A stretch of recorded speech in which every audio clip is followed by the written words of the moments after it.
Well, good afternoon, good morning, and good evening, everybody, and welcome to TP Mind's webinar series number 2. My name's Zara Ritchie. I'm the Global Head of Transfer Pricing for BDO's practice, and I'm based in Melbourne, Australia. I have with me on today's panel Linda Bessignai, who's a Senior Transfer Pricing Manager with Euronet Worldwide, and Joel Phillips, who's a Transfer Pricing Partner in the BDO Sydney practice. So I'd like to just, that's the three of us, of course. I'd like to just maybe start with a couple of housekeeping matters. So for those of you that have joined these webinars before, you'd be aware that you're in listen-only mode. And if you do have any questions that you would like to ask, please post those questions in your chat box, and we'll try and address those questions as we go throughout the webinar. But we'll also leave some time at the end if we need to address some of the questions at the end. We're going to start today's webinar by me sharing some scene setting observations and comments, and then we're going to have a series of questions, discussion topics amongst the panel, and it would be great if you can log your questions at the time as we go, and we'll try and deal with them as we go, as I said. After the event, you'll receive a communication from TP Minds with a recording of this webinar, some of these slides, and just a summary of key messages. Please feel free to share that recording with your colleagues. If you did miss the first webinar, which was last Wednesday, it addressed year-end planning. So please do go to the TP Minds website and have a look at the recording and the key messages from that webinar series. There are 2 more webinars coming up in this series, and they will be the next 2 Wednesdays at the same time. Next week we'll deal with legal agreements, and the last in the series will deal with financing arrangements, and we'll have the Australian Tax Authority on that webinar to address some specific areas and concessions as well. So let me move to the, excuse me, to the next slide. It is a little bit slow, so bear with me. So as I said, I'll give an outline of the session, but the purpose of these webinars is to try and stay very practical and very informal. We are not going to give you a formal presentation other than some scene setting, but what we are going to address is what are some of the short and long-term or longer-term transfer pricing matters that you and your businesses managing your corporate multinational environments need to be considering, need to be addressing.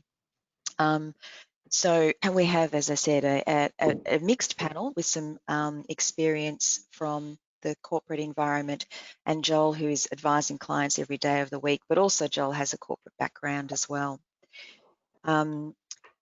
So what is the situation so far? Look, I don't think anybody would deny that this is the most significant personal and economic impact that most of us have ever experienced in our lifetimes.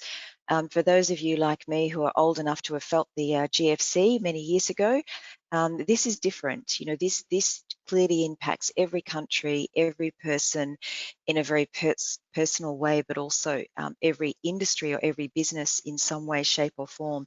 And let's hope that we get through this well, and let's hope that we never have to experience anything like this again, and that we do learn from it and avoid it happening. I would say we are probably one of the luckier ones in Australia, where we are starting to move towards whatever our new normal will become. But I know that there are many countries out there that are not as fortunate as us and are still in the eye of the storm and dealing with some very difficult personal and economic and business circumstances. I should make the observation that we have a very global audience today. So whilst we're hosting this from Australia, we are going to address transfer pricing considerations that impact global organisations, not just with an Australian lens, but with a global lens on it. So please feel free to ask questions in that context. So what are we also already seeing in terms of the impact on the global business environment? You'll see just popping up on your screen there. So, you know, clearly we have a disruption to global supply chains. We'll talk a lot about what the immediate pressures and touch points are in terms of managing in a crisis like this, particularly in the early stages when businesses are just trying to survive the impact of COVID-19.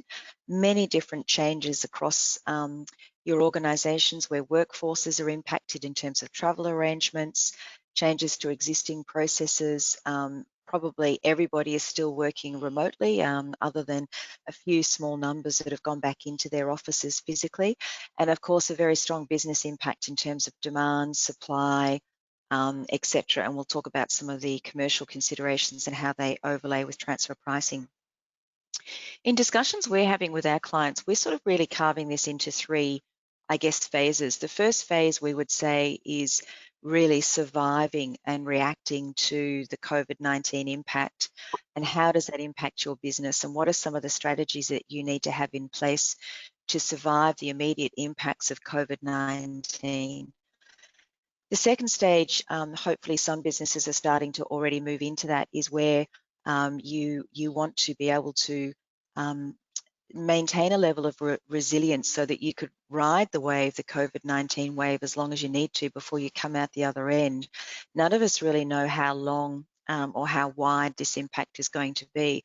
As I said before, some countries are coming out of it faster than others, but some businesses are coming out faster than others as well. So I think every business's journey is different, and every country's journey is different. And when you map it all together, there's a lot of uncertainty and a lot of complexity in the world in how we all respond to COVID-19. The third phase, hopefully we all get there in as good a shape as possible, is when we come out the other end, and hopefully we all thrive again. And that might be in a different way. There might be permanent changes to business environments. I know that for example, many are already talking about, will we ever all go back into the office again, or will we continue to work remotely? Will we travel as much as we did before? You know, so many potential changes, but I think also hopefully some silver linings in terms of what we learn from this, from a business and a personal perspective, and how we go forward. What has been the global response? So we've run some global webinars, and obviously we're having lots of discussions with our colleagues globally and with our multinational clients, and looking at how governments and tax authorities are reacting all around the globe. I think the one positive consistent message is that all tax authorities are showing some level of empathy in terms of how they're supporting, you know, local businesses in being able to survive and hopefully get back on their feet in this very difficult environment. So it's fair to say that there's a general willingness to allow extensions, delayed payments of tax. Most countries, not all countries, but most countries have put a pause on compliance activity and focused on more allowing companies to sort of survive and get back on their feet, economically speaking, commercially speaking. There have been a number of stimulus measures introduced, and a lot of them are quite similar, but they all have quite different potential applications in the way in which they're applied. And we will address those in a bit more detail, because any stimulus measure that you receive in one country has a potential flow-on impact in terms of how that feeds into your transfer pricing policies as well. I think it's fair to say, whilst the reactions are reasonably consistent with some sort of variations between jurisdictions, the most important consideration is, what does this mean longer term, and how are tax authorities going to respond in 6 months, 12 months, 18 months time, when we start coming out the other end? And, you know, perhaps some tax authorities will have short memories in terms of providing the support now that you know all the businesses need to get back on their feet, but they have to fund the stimulus measures some way. They have to, you know, reinvigorate their integrity measures to collect revenue in country, and no doubt multinationals will be back on the radar in a very strong way, as they have been in the past. They will again be in the future. So what I'd like to do is kick off our panel discussion by just asking a couple of quick questions to our panel, Linda and Joel, today. First of all, I guess, Linda, if I could start with you, what are the main issues and concerns that your organisation is dealing with at the moment? Many, in short. I guess the very first where we actually had to respond really quickly was the moving cash within our organization. So that was something that we had to deal with within days or maximum weeks. We had to give serious thoughts to building a cash pool structure within the group. We actually ended up not doing it because we found that it would take us much longer than just a couple of weeks. So we found that setting up a cash flow, especially in a group like us where we've got 100, I think 154 subsidiaries right now in 50 something countries, even if we want to build a cash flow just for a segment, so a set of companies, that would take months, 2 to 3 months to link all the accounts. So we rather turn towards flexible funding options like credit facilities and short-term funding, and setting instead of fixed interest rates, setting floating interest rates. So um, um, make the financial instrument as flexible as possible, I guess. That's how we were able to deal with moving cash, because we're lucky in a way that some of our divisions, because of COVID, started to produce some excess cash, and some other divisions are requiring more cash than usual. So we had to quickly move those funds from point A to point B, or rather point A to point B to point C, through our treasury entity. And that's a bit of a challenge. And then we had to benchmark it right away, taking into account everything what's going on the financial markets because of COVID. So that was the very first challenge I had to resolve, I guess. Other challenges immediately popped up in the area of royalties, I'd say. So we had I had finance directors reaching out to me saying that their royalty base have turned into negative, and so what should they do? Should they charge negative royalties? Should they charge zero, or just wait and then issue a true-up invoice, or what happens now? And well, there's no one answer to everything. I guess the main message is to look at the transaction and try to be reasonable. I think we were trying to make reasonable guesses, reasonable estimations, look at our forecasts and see whether this will ever return to normal or not. This will be the new normal, or we have just a couple of months to sit this out, and then all will just resolve itself. So we went with zero royalty in that case, because we believe that it is going to return to normal. But in other businesses, it might not.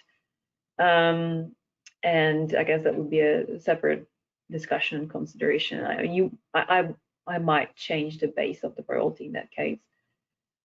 Do you want me to stop here, or do you want me to keep going with the thank you. other? Yeah. Yeah, no, thank you.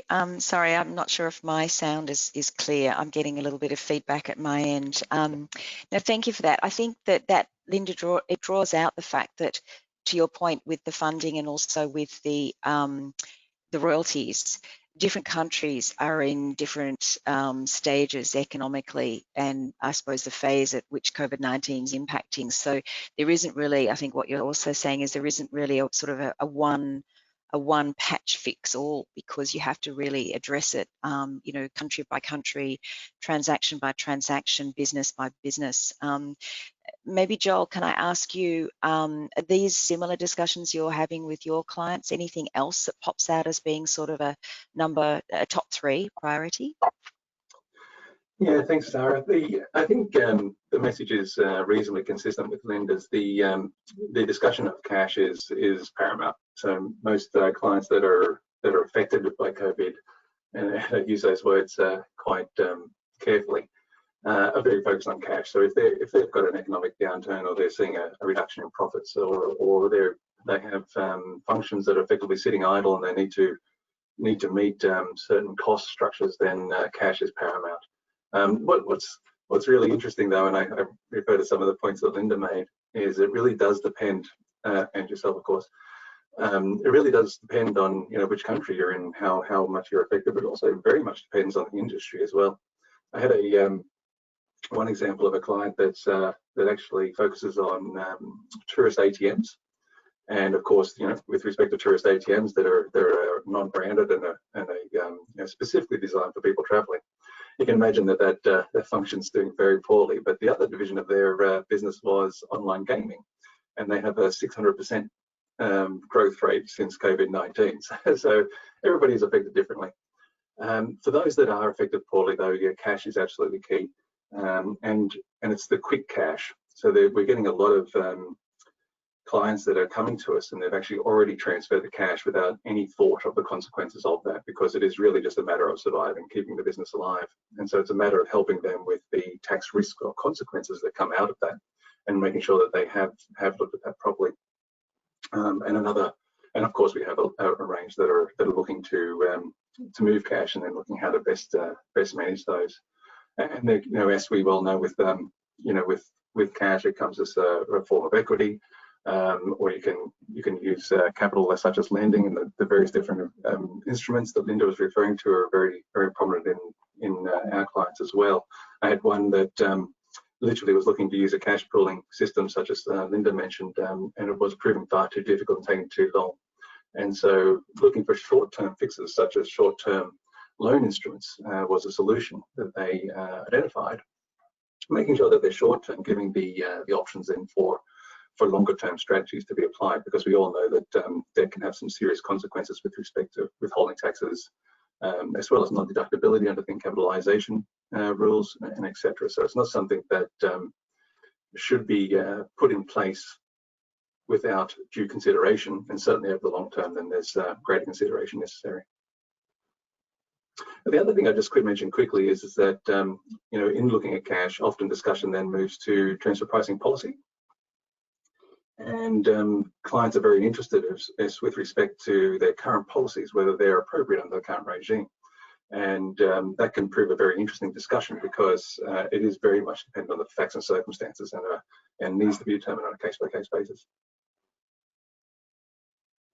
Yeah, thanks for that, Joel. And I think that the webinar number 4 will delve into that in a lot more detail when we talk about funding, financing, thin capitalization, arm's length debt test, interest rates, etc. And I think it'll be very interesting to get tax authorities' reactions to that as well. So it's a hard one, isn't it, though, because there's no conservative position really when you're talking debts, and this is where I talk to the complexity. So, for example, a lot of companies are talking about putting in a debt structure, and they want to do it quickly, and they say, well, okay, we can't determine what the arm's length rate is, so let's put a conservative rate in, and even interest free for that matter, thinking that can be conservative. But we have to be very careful in those situations, because a low or no interest rate could actually be considered aggressive in a COVID-19 scenario.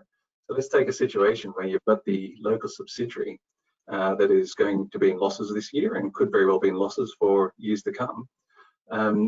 Well, in that case, then the ATO would be looking to see interest rates being charged, and certainly they'd be pushing for the higher end of that interest rate, because it doesn't matter so much if the deductibility is not there, but rather whether they're getting withholding tax payments. So it's very important to note that a low interest rate may not be considered conservative from that nature. And also, we have to be mindful that what is considered conservative in one country is aggressive in the other. So to put a low tax rate into one country, you're actually creating a risk in the other. There really is very few cases where you have a conservative position when it comes to transfer pricing. I think that's right. Can we just maybe dwell on this subject of low risk versus no risk for a little bit? Because I think this cuts across a number of different functions within a business. So it might be a low risk distribution arrangement, it might be a low risk service arrangement, it might be a low risk or a contract manufacturing arrangement. So, we have this concept in transfer pricing, which is sort of a well-oiled wheel around low risk. But what does low risk really mean? Because, low risk doesn't mean no risk. So what is low risk? And in an environment like this with COVID-19, we will, I guess, see tax authorities looking at this very closely. Obviously, what's happening in real life, what's the substance, not just, what does the agreement say or the policy say, but also what decisions might be made in relation to adjustments to policies now under this COVID environment. What does that mean for the past and policies adopted in the past, and what could that mean for the future if there's a sharing of losses or an increased sharing of losses, if you like, with lower risk businesses? What are the tax authorities' expectations of that going forward? Linda, is this something that you've considered in your organisation? What are your thoughts? Yeah, absolutely.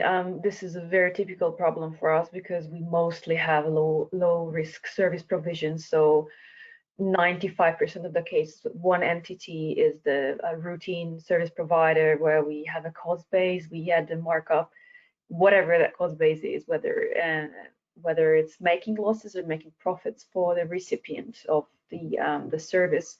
And we say that the other, not just say, but the other entities based on functional profiles completely taking all the business risks. And so they have to be the ones who, realize any losses or profits. Well, in good times, they were realizing the profits. Now, this is probably a bad time for most companies where we will see more and more loss-making entities.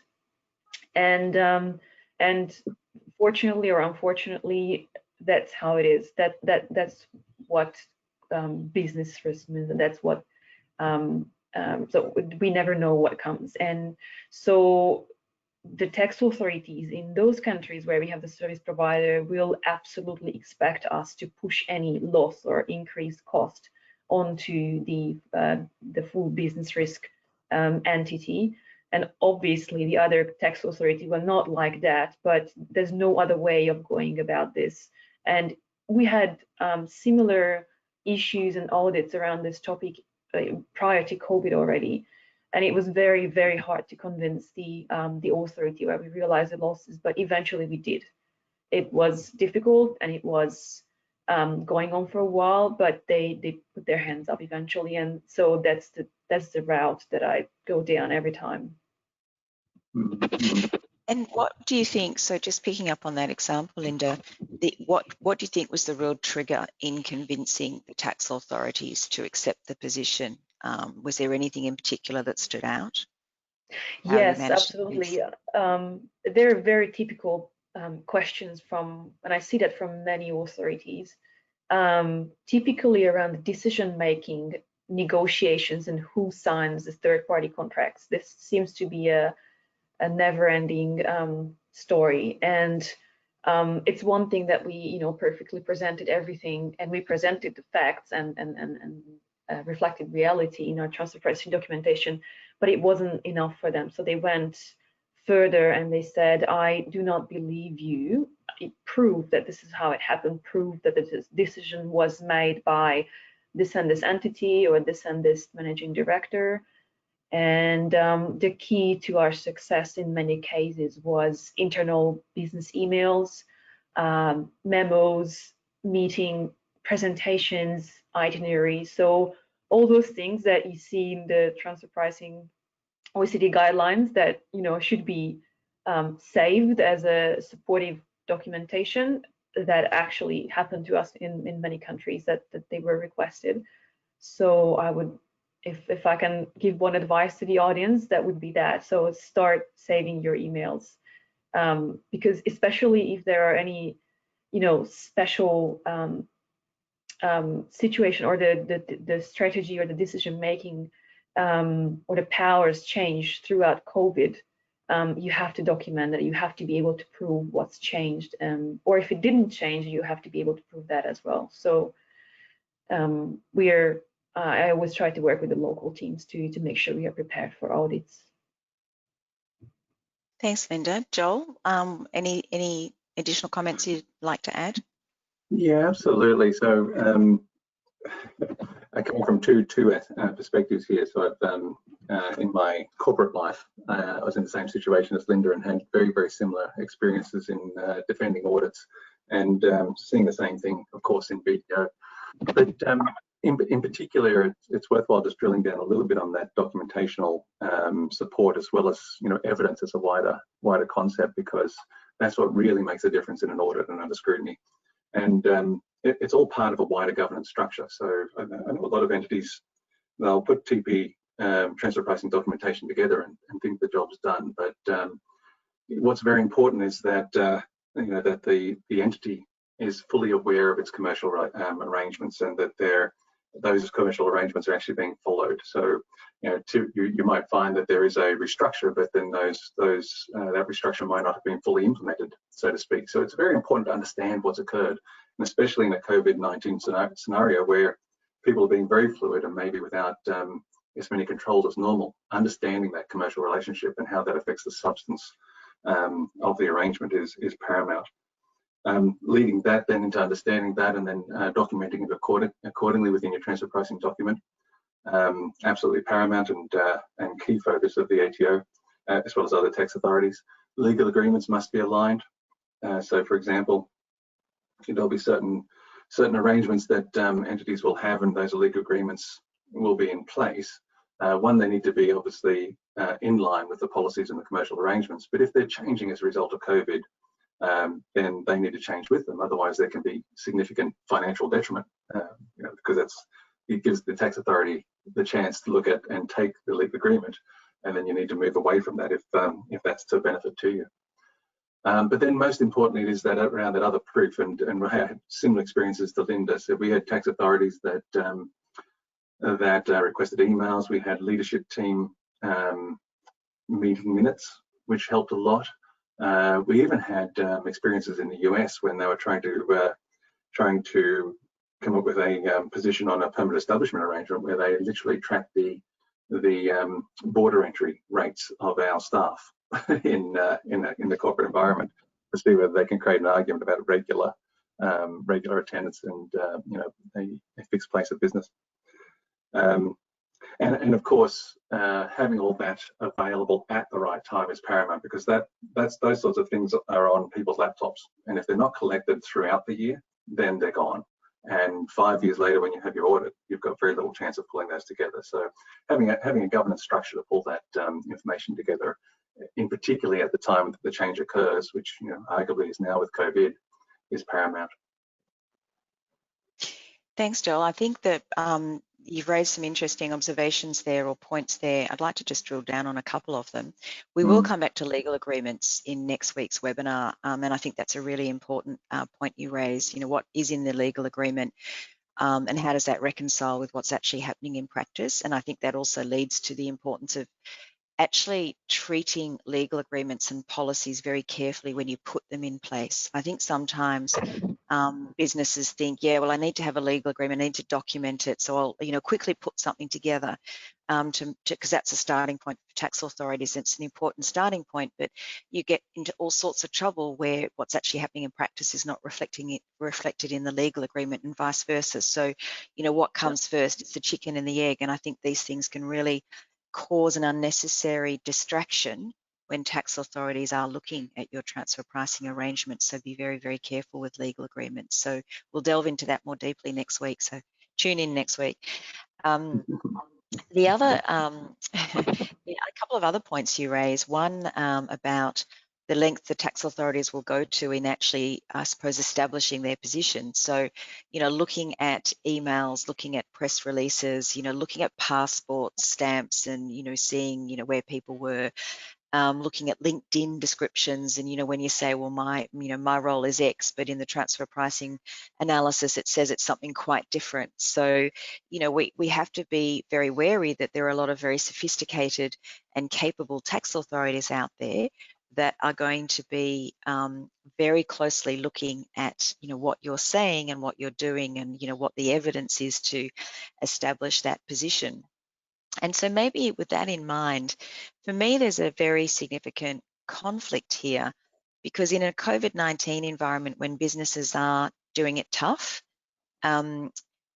the transfer pricing benefit would be to gather your evidence, gather your data, prepare your analysis in a contemporaneous way, so that you're actually building up your defence file over a period of time. But businesses don't necessarily have the time, the resources, and the budget to be actually putting that effort into their transfer pricing analysis and making it as robust as possible. Linda, I wonder if I could come back to you and ask, what is it that you're doing, you're seeing? You know, what are your peers doing? Because this is a balancing act. It's always a balancing act for corporates because there isn't a bottomless pit of budget. But in an environment like this, it's even more challenging where you really should be spending more time creating a robust position, but your budgets are even more stretched because of the economic environment that the business is facing. Any thoughts on that? Yeah, that this is especially a key question in my case because I've got a very small team and we have to cover a lot of countries. So with very limited resources, we have lots to do. So I always try to make non-tax functions within the company work for us, if I can say that, or at least work with them. I try to stay visible and go ahead and prevent things from happening. And warn them about things so they come to me before it happens, before they do something that we can't fix. And I try to prepare them for what will be expected from them upon a tax audit. I also try to use resources within the company that are surprisingly useful. For example, keep in touch with secretaries of leaders who have access to emails, itineraries, flight tickets, because the leader itself will probably not have time to, do all this administration. And the third thing is have technology work for us. So simple things like convincing your IT department to move things into the cloud and automatically save emails, automatically save files, and then archive them from time to time so we can access it later. This can save us in 3 to 5 year time. Thank you. Joel, what are your clients doing? So it's just worthwhile mentioning, I'm just backtracking a little bit to some of the things you mentioned earlier, and in particularly around the change in policy. If people are going to adopt a change and they don't document it, it's a significant risk because, as we're well aware, any change in your transfer pricing policy that is not associated with a change in the functions, assets, and risks of the applicable entities effectively opens up the path to be considered incorrect. So it might be that you have had a change as a result of COVID-19, but if you don't identify that and document it and have a rationale as to that change, then you're effectively putting yourself at significant risk when you come to get reviewed and or audited, particularly if you're changing your transfer pricing policy and in association with it. So it's very worthwhile noting that even though a change in a transfer pricing policy can result in a cash benefit, it does move cash into different places. It can utilize losses that are otherwise unattainable, etc. If it's not associated with a documented substance, substance to support that change, then you will come under significant scrutiny. And I think you mentioned earlier around limited risk entities. So backtracking a little bit of that, I think it ties in. There's a and Linda mentioned it as well. There's a pro forma position, if you like, that limited risk entities would receive a certain reward. So the typical reward is a cost plus, or it might be a return on sales for a limited risk distributor, or it could be a cost plus, for example, on a toll or a contract manufacturer. Now, it's difficult to move away from that if you've correctly characterized your entity and you've done a correct benchmark.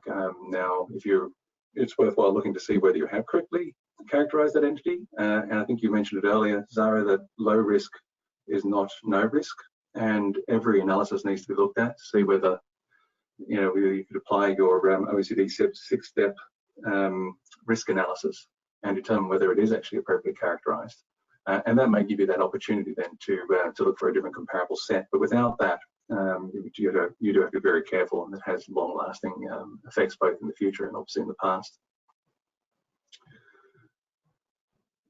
I just want to pick up on one question that's come through, Joel, and I think it's in line with what we're talking about, and that is in relation to, we're talking about changing policies or potentially changing policies, but we shouldn't overlook the fact that we're talking about an arm's length range here. And so it may well be that we're not talking about a change in a policy, we're talking about a change in a result in accordance with an arm's length range established under a policy.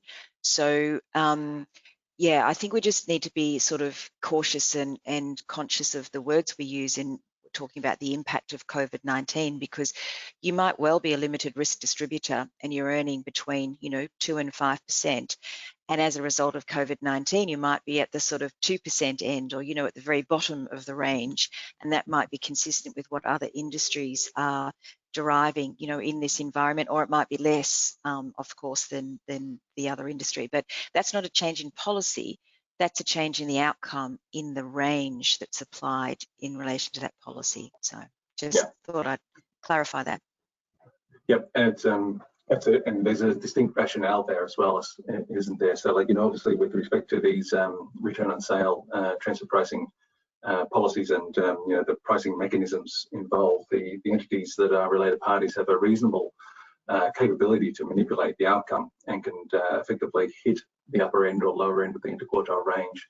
And I know when I had discussions with the IRS in the US with a Swiss supply chain hub and a US distributor, they were very adamant to ensure that you weren't always at the bottom end of the interquartile range, and the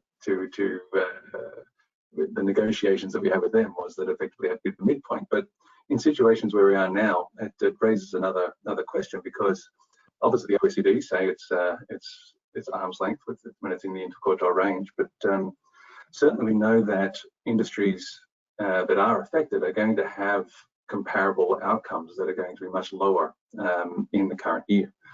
It's only that we don't have the capability to understand what they are at this point in time that we can't move the pricing point down further than even the bottom end of the interquartile range.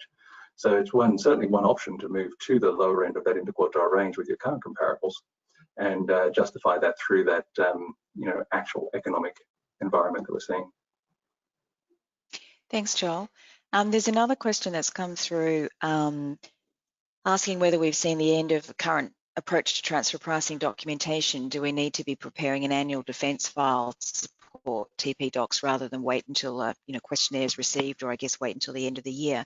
I think it's a very good question, and I think that in any environment where you've got higher risk, then that's going to be a better approach. And maybe, Linda, can you comment, is that perhaps an approach that you already do take, compiling your position as the year develops, rather than just wait and do it as a sort of a lump sum exercise or in response to a tax authority inquiry?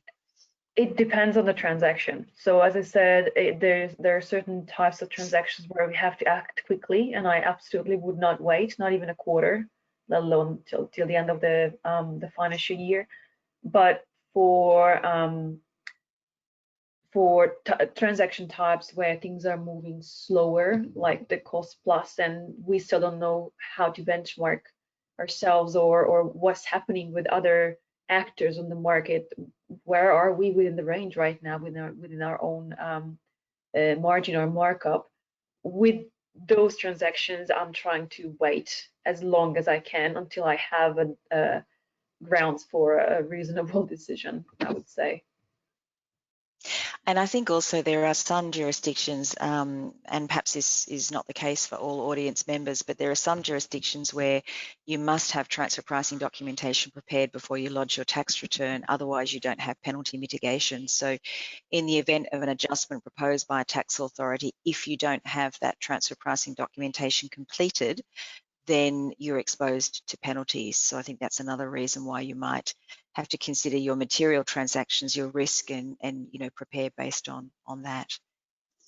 And sorry, I just want to reflect on the different regions. So we definitely have to weigh our decision by the aggression levels that we're seeing from that specific authority or that specific region. So I would say typically Asian, Southeast Asian, Indian authorities tend to be more aggressive, at least as per my experience. So in those countries, I would not take on any risk. I would rather go very conservative. But I expect Western countries and countries where we've got more educated and understanding tax authorities. In those cases, I think I expect that they will be a bit more flexible, patient. Absolutely, and I think there's also added benefits above and beyond the fact that you'll have contemporaneous, contemporaneous reasonably arguable position in place by putting your TP doc together.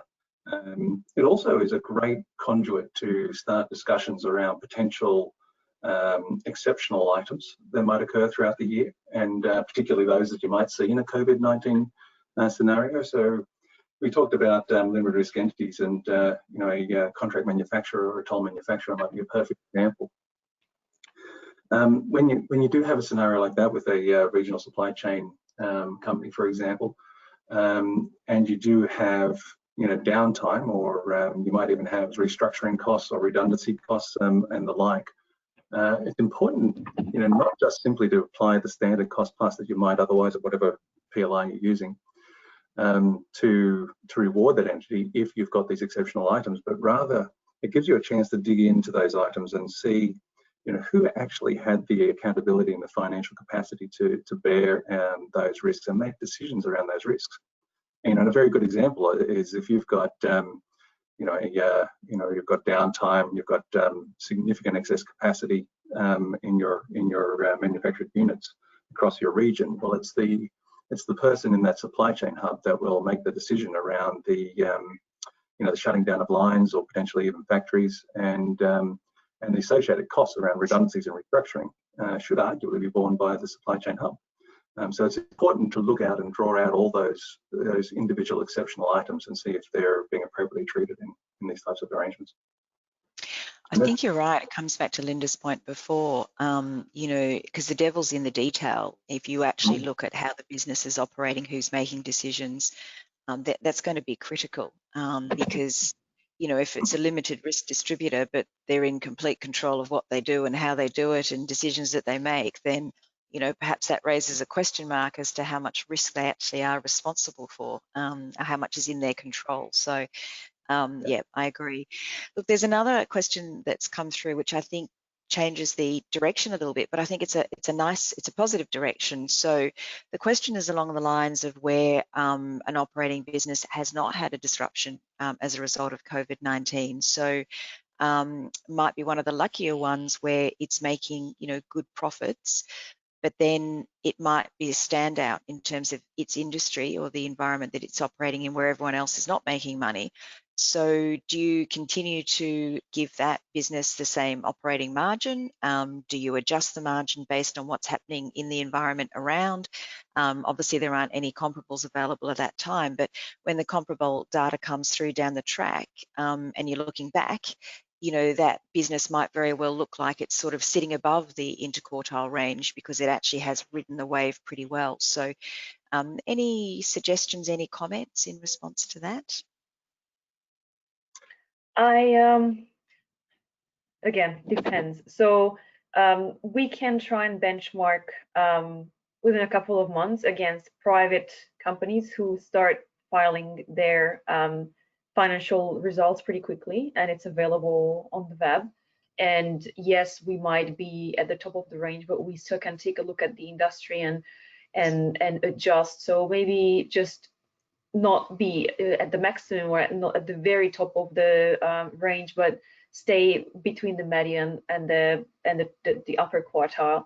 I think the tax authorities will expect reasonable judgment on understanding where that company sits within that industry. So obviously, if they are in a monopoly situation and they're realizing nice profits from COVID, I don't think that the tax authorities will accept that to reduce the profitability just because everyone else going downwards. But then there's the problem of benchmarking ourselves because the the financial results will likely become visible only the next year. So that's an absolute valid question of what do we do at year end. And I still don't know what I'm going to do, but I will definitely consider year-end true-ups. So whatever information I will have right before closing our books, it might not be 31st December, but maybe 10th of January, I will hold until the very last minute and make a decision on whether I adjust the whole year retrospectively or I leave it as it is. So try to collect as much information as possible from the market. It's a real challenge, isn't it? Because in a situation where you haven't had a change in the functions, assets, and risks, so your characterization remains the same, and then your comparable, your benchmarking is effectively pulling a similar set of comparables together. It's very difficult to, you really are looking at maintaining the current policy, but the effect is more in that comparable data outcome. And as you mentioned, getting that information is very difficult. It's a balancing of risks on what you do now versus what the authorities might do when that comparable data becomes available, and then they have the benefit of hindsight.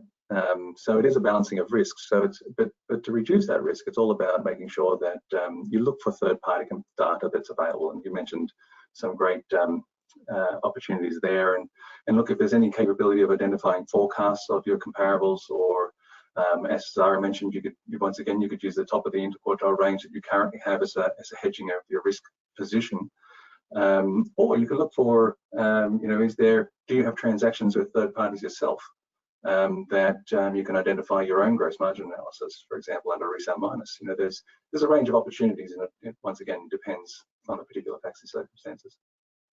Yeah, thanks, Joel. And I would add, I don't think that we should look at this in isolation of 1 year or one period, depending on what your year looks like. So, for example, many Australian taxpayers have a June year end. So we're coming up to our year end. And so we've got this 4-month period where we've had, a very significant impact of COVID-19. If you have a December year end, you might have had a very significant impact now, but you might hope that the next 6 months it's going to be a lesser impact. And so you might even sort of go in deeply and come out sharply. We don't know if it's going to be a V or a U or a W in terms of, recovery from COVID. And so I think there's a lot of risk in looking at each year in isolation and not looking at a trend or an economic cycle or as quickly as we go into COVID, how quickly do we come out? So what does the tail look like? And we just don't know. So I would hope that tax authorities are going to be a little bit more sensible, commercial, pragmatic on the period in which they look at. Decisions that are made at a point in time when we don't have all available data, and you make the best decision that you can based on the information that is available at the time. And we've all got governments that we can use as comparables for that, because every government's making policy decisions on the run. Some are making good decisions, some are not making such good decisions, but they're making decisions based on what's available to them at the time that those decisions are made, and businesses are no different to that. So you're all making decisions based on what's available to you at the time. So I would say we have to look at the cycle. We have to look beyond 12 months. I also would say there's a bit of a red flag here in terms of the quality and focus that multinationals sometimes give to comparables. I think sometimes comparable data sets are compiled in a very fast and efficient way. I'm not sure that there's necessarily a strong consensus as to the use and quality of data that's relied upon in setting ranges. And I think this is where the test is going to come. So if you've got a very good comparable data set, that's going to be a lot more reliable than if you've got, a global set that's been pulled to apply across the business, was updated 3 years ago, and all you're doing is rolling it forward, from year to year. And, let's face it, a lot of companies don't want to invest a lot of money in doing deep analysis with comparables, and there are good reasons for that. But I think that's also a measuring stick in terms of how reliable your benchmarks might be and how much you can rely on them. So, look, I'm conscious of time. We've got more questions coming through. One question is, and I'm not sure if anyone wants to answer this, but does the OECD have any comments about the impact of COVID-19 on businesses? I can answer that with my global hat on, unless someone else wants to answer it. No? Okay, pass that back to the moderator. That's not my role, but anyway, yes, okay, happy to. So there is I'm not sure if it's a public or it's a private exercise that's going on, but the OECD has reached out to a number of organisations, including organisations like BDO, to ask us a few specific questions and what are we seeing with our clients and the impact of COVID-19. And actually, I think the responses are due this week. And so I think it's a sign to say that the OECD is taking this very seriously, and hopefully will come out with some, guidance or some views on how tax authorities should be responding to the impact of COVID-19, because it is having such a significant impact on a very wide audience. So no guidance yet from the OECD, but I'm confident that there'll be something which hopefully might influence and balance the responses that tax authorities are going to take when responding to the COVID environment. Yeah. Sorry, go on, Joel. Yeah, no, I was just going to add to that. The OECD, as you mentioned, we're looking forward to some strong guidance. They've been quite busy providing some indicators to governments, and it's almost telling them to suck eggs, I guess, if I want a better way of putting it. Take it easy on taxpayers and be careful not to upset the economy. I think it's probably a good lead into their activity with respect to the BEPS 2.0 around the digital tax project and the digital economy. I would have thought that they would have delayed that, and I think that was the first feedback that we got from the OECD. Pascal himself mentioned that the G7 and the G20 were not interested at all, but then very quickly changed their minds. And the rationale for that is that we're seeing a lot of unilateral measures there. So we've got over 22 countries with legislation now that has put in a unilateral measure to actually tax the digital economy. We've got another 6 that are in looking to be finalised. So it's effectively the start of a trade war, and that's what they're stating. And this is causing significant economic pain, double taxation, and the like. So it actually now is becoming economically imperative that they see this through. So their timeline around finalising BEPS 2.0 and coming through with the digital tax framework remains to be at the end of 2020. So it will be very interesting to see whether they can meet that timeline.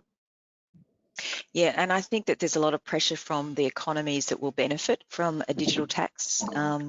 So there are winners and losers, aren't there, in the digital tax? And so the ones that currently are perhaps losing, or at least perceived to be losing revenue, and in a COVID-19 environment where the economy is suffering even more, I think that imperative, that government imperative becomes a lot more crystal clear, which is why there's more pressure on proceeding forward, but hopefully proceeding forward in a way that's a little bit more balanced in terms of the focus, the calculation. I mean, the digital tax never contemplated losses, really contemplates sharing of profits, not sharing of losses. So there's a whole lot of additional questions that are back on the table now, I think, in the context of digital. But yeah, I agree with you, Joel. I think we'll see it pressing ahead. Absolutely, and you look at the pillars with respect to their current formulaic approach. What is now the minimum tax that is appropriate under the new COVID arrangements? Environment. It could be a very different outcome to what they were looking at previously, and now is that still the right approach? And I think these things need to be addressed and assessed, and once again we'll see where that ends up. So there's a couple. Sorry, go on. Sorry, I was just going to say it's also interesting. I think there's added incentive there as well, because the entities that are going to lose out in this are obviously the tech giants, and they're the ones that are doing probably better in the COVID environment as well. Everybody being virtual and the like. Yeah, that's exactly right, isn't it? Yeah, of course. Yeah. Look, I'm conscious of time. There's just one more question that I thought I would respond to very quickly, and then I'm going to ask Linda and Joel just to share some maybe final messages with the audience. So one of the questions that's come through that I think is probably common to a number of organisations is that if you do a true up or a true down, so you make a transfer pricing adjustment before year end, and you bring your distribution business into an interquartile range, how do you address the variation in customs duty? Because you're going to have either an increase or a decrease in customs duty as a result of making those adjustments. And I think it's a brilliant question, and the reason I wanted to flag it is because I think a lot of organisations overlook how they manage customs duty in the context of their transfer pricing, because the two have to go hand in hand. You can't do one without the other, and unfortunately the rules are quite different. So you don't necessarily have alignment. If you make a transfer pricing adjustment, you can't assume that that adjustment is going to flow into your pricing of goods in determining your customs duty. So I don't think we can answer the question completely on this webinar, but I think you have to look at both together. And I think you also have to be careful when you are adjusting prices down to increase profitability in a jurisdiction. Be very mindful also that some jurisdictions have anti-dumping rules, and you could find yourself triggering an anti-dumping claim if you are buying product in your jurisdiction at a price that's lower than cost or lower than the cost of manufacturing in that jurisdiction. So a lot of very complex issues in response to customs duty. I don't know if anyone wants to add anything else, but it's an important issue to manage carefully. And happy to answer any more questions after this webinar. So I think just perhaps a reminder, if we can't answer all your questions on this webinar, please do feel free to send them through to TP Minds, and we would be very, very happy to respond to them individually as well. Just in closing though, Linda, can I come to you first and ask you what tips or key messages would you like to leave to the audience today that perhaps we haven't already addressed? Okay. I think the main message is to stay reasonable in each and every case.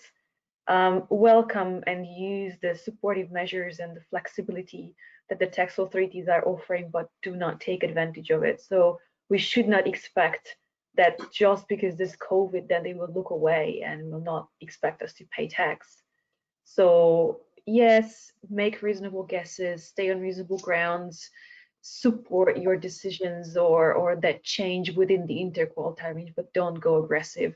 Don't take advantage of the situation because you'll get in trouble, I think.